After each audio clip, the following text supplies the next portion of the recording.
साढ़े कायद आख्या सी कि लाल किले उत्ते पाकिस्तान का परचम लहराएगा। असा अपने कायद की गल दोहरा दिता। एक गल ना वापस हो सकती, इस तो अगे बढ़ चढ़ के हो सकती। मोदी और उसके हवारी ये गौर से सुन लें कि दुश्मनी और धड़ा पीटना हमें आता है। अगर दुश्मनी करने पे आ जाएं तो हम अपनी कश्तियां जलाकर उंगलों आते हैं, और अगर हम मैदान में आ जाएं फिर हम सिपा सालार की उम्र को नहीं देखते, वो 16 का है या 17 का है, टेबल में आके इस्लाम का झंडा गाड़ देते हैं।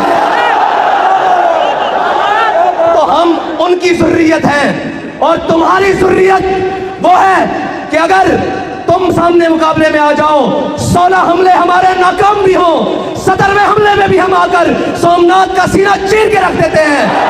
तुम किसी गलत फहमी में हो। मेरा यह पैगाम मोदी और पूरे भारत को पहुंचा दो कि अभी उम्मत मुस्लिमा की माएं बांझ नहीं हुई।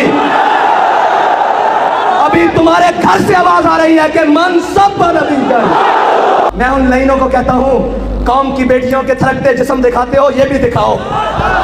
पता लगे हमारे बॉर्डर पे खड़े हुए जवान के हाथ में जो बंदूक है ना, उसका जरा गिरफ्त मजबूत हो कि हमारे पीछे कौम खड़ी है।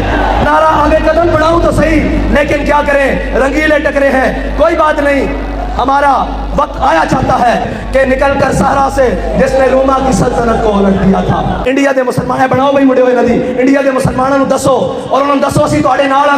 मुंडा उदारा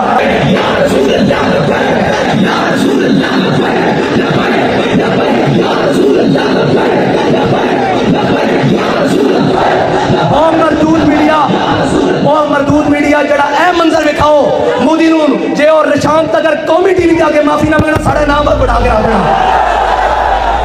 लेकिन जदों तुसी लोहारा नूं दिखाओगे, इतफाक स्टील मिल वाले नूं दिखाओगे, उन्हां दे नाल कारोबारियां नूं दिखाओगे, उन्हां दे मोदी दी यारां नूं दिखाओगे, उन्हां नूं पता है अपने ही हैं, 2 टके लैके चुप कर जाएंगे। उन्हां नूं पता है ये तां होन कि दोवें जहां लैके भी हुजूर दे नाम ते सौदा करन वाले नहीं है।